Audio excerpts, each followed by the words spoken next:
Here's a part of my story that's never funny. I came to Canada at the age of 17. I was in an emotional and physical abuse for over 20 years. After my divorce, I decided to start a sensuality business selling products, toys, doing workshops for women. I was in a space of teaching women how to please men. And it was never about accepting women for who they are, but a space of how to constantly please men, because that was the space I am in. Even before that, before I even talk about that, during my marriage, and I was an accountant, I was a bean counter.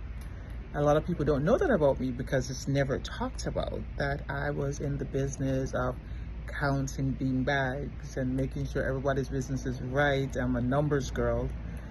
And so that was my initial first business. And then, of course, after divorce, I started Savage Desire as a sensuality business to make extra money. And that's what it started out with, because we know that sex sells. But at that point, when I was selling sex toys and teaching women how to love upon their men, how to please men, how to be confident in your ask for pleasing men, we'll teach them fellatio workshop. It was always about them. It's about stroking their egos. It's about making them feel pleasurable. It's about also being playful. And I'm sorry, there's bugs all over me and I'm going to continue speaking. It's about always making them feel comfortable. And the biggest lesson when I was doing that is I had a workshop once, and one of the ladies, she used the sex toy so much that in her mind's eye, she stopped having orgasm, clitoral orgasm. And she was crying, and she felt like, that was the end of it for her. And I feel that I needed to hear that from her, to also go into myself and realize that the things that I was doing was self-sabotaging, for better word, because meanwhile we're giving up ourselves and pleasing men who are pleasing us, and how is the work being done to uplift us as a woman. Anyways, nonetheless, I decided to not stop that business, but kind of put it on pause for a little bit and start reevaluating the Savage Desires and who Donna Savage want to show up as, and how I want to start teaching women or guiding women into owning their pleasure and stop giving their power away. So that now in turn turned into, let me embrace and teach women or guide women how to put themselves first. And what does that look like, right? And it literally looks like being selfish. Being selfish in the terms of make it be about me.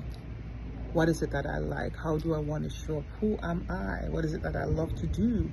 How can I allow this body and this mind and this space and allowing persons to start pleasing me versus me playing the part of constantly pleasing people? We're not in the business of people pleasing. We're in the business of elevating, in showing up, being loved and understanding. But at the same time, we have to put ourselves first. When I had to look back on how women are showing up, they're not living boldly. They're not being confident. They're not being confident in their ask. So it now leaves us to say, have these questions like, why am I here? What's going on? Why am I feeling this way? Anyways, this is just my 5 minutes. I don't want to go over my little spiel. So my Own Your Story is about living boldly, being authentic to who you are. I had to be authentic to who I am, and that's why it allows me to pivot and start asking the right question and showing up showing up as me, showing up as Donna Savage. I've had business failed and I get up and failed and I get up and fail, but I never stay down. And I think this world has taught us never to stay down and be resilient and be loved. So to say all of that is to say is, my wish for everyone, male and female, is be bold in your ask. You define what bold is. But be confident in your ask. Move with confidence. Allow yourself to be. Just be. We're not here to look for people's